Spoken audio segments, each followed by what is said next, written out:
Okay, hi, Mops Mamas. Today we're gonna introduce a craft that I've been looking forward to for a long time here. So I'm super excited that we're finally gonna get to do it. Every year my kids do an Advent for Christmas called What God Wants for Christmas. And it's become a tradition in my family. We look forward to it every year.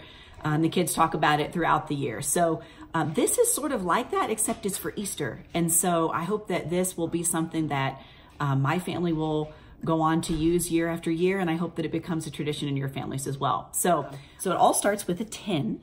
That's an Altoid tin. They have a base coat of primer on them, and then you're gonna get to go ahead and paint them and paint a cross and a hill. And then on the other side, on the lid side, you're gonna paint like the tomb, the stone in front of the tomb.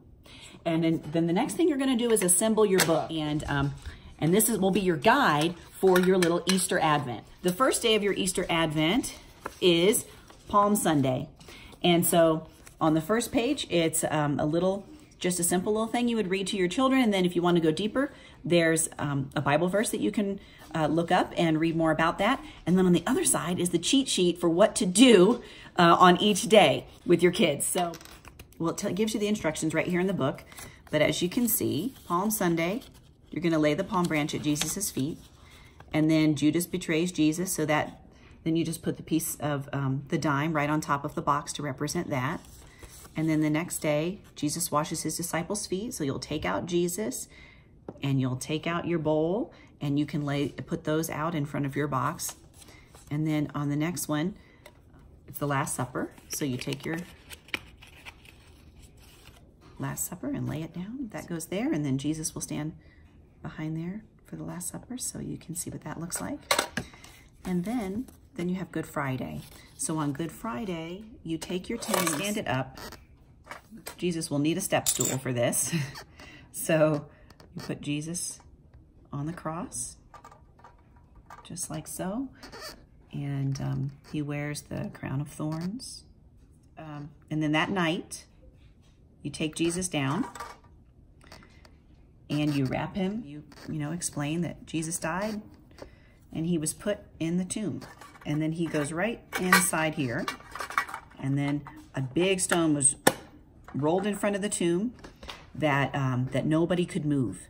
And so that's where he stays for Saturday. And then on Saturday night, when you're doing your Easter preparations, then you'll want to remember to take Jesus out and get it ready for in the morning when your kids run to see. Stand it open like that. And so they'll run to see, and they'll see that nope, the cloth is there, but Jesus is not anymore. He's risen. And then to top it all off, I had 2 extra pages in the book.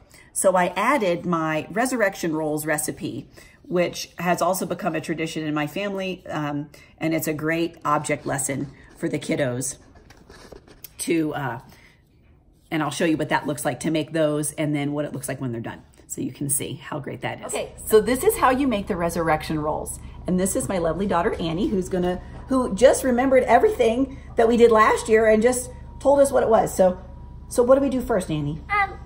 The marshmallows are Jesus, and then we put roll Jesus in here, and then we roll Jesus in here, and then we roll Jesus up in the tomb. That's right. So we take the marshmallow and we roll the marshmallow in butter. Can I see? Oh, I remember that. Okay, so we're rolling it in butter.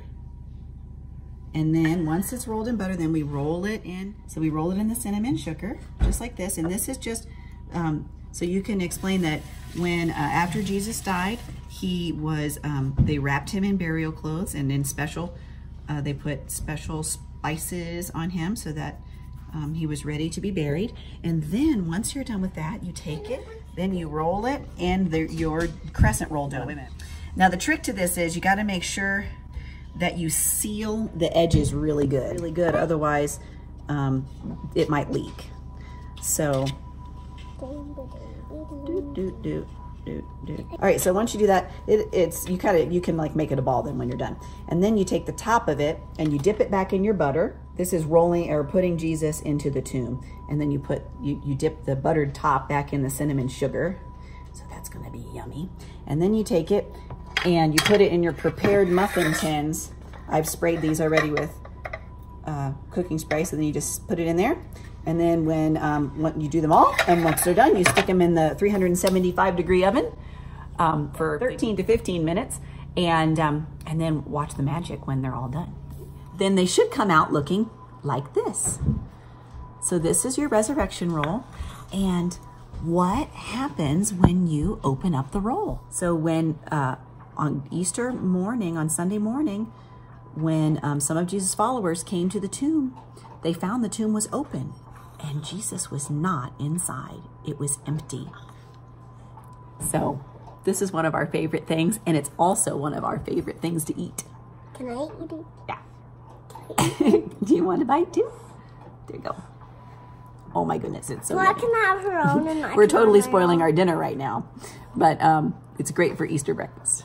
So I hope that this becomes a tradition in your family as it has in mine, and that it lasts and really brings home that the message of why Jesus came and died for us. So thanks.